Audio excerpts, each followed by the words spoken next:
Қайырлы күн достар, сіздермен Аяжан, менің каналыма қош келдіңіздер. Бүгін сіздермен қойдың етінен қуырдақ жасайтын боламыз.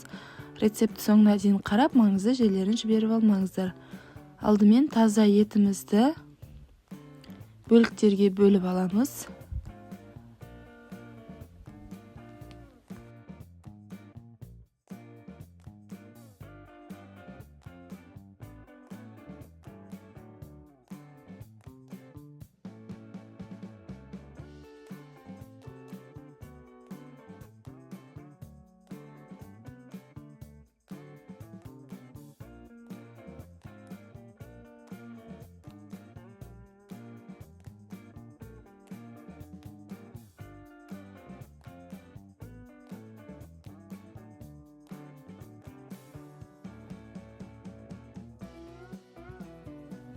Құйрық майымызды осылай бөліктерге бөлеміз. Омыртқаларымыздың шет-шетіндегі еттерін аламыз.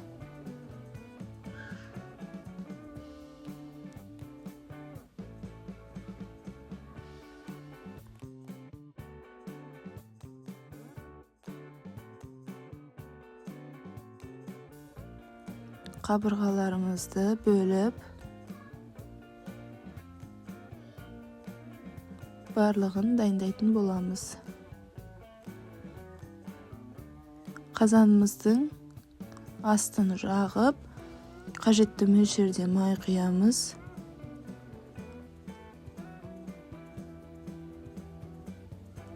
Етімізді салып, қуырып бастаймыз. Алдымен етімізді жақсылап қуырып аламыз.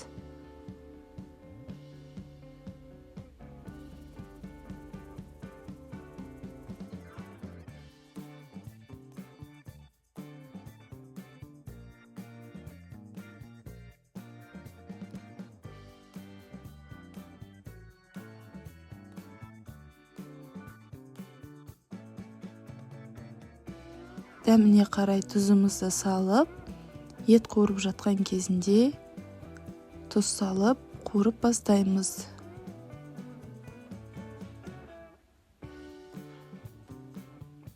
Етіміз жақсылап қуырылуы қажет.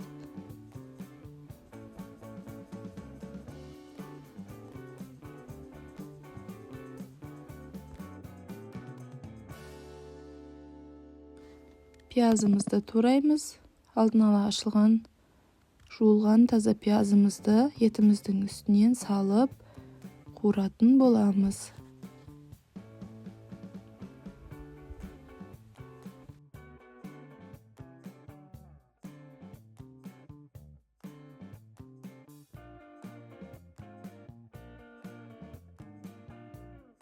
Алдын ала ашылған, жуылған таза картоптарымызды да дөңгелек етіп кесіп аламыз.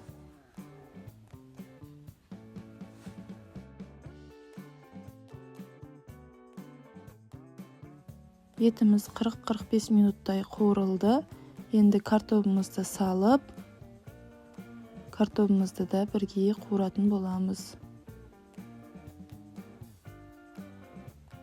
Астын орта отта қуырамыз.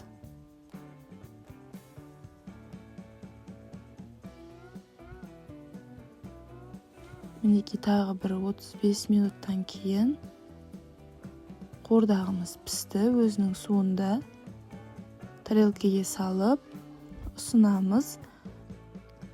Менің нұсқамдағы қуырдақ осындай, өте дәмді шықты. Міндетті түрде жасап көріңіздер, ас болсын баршаңызға.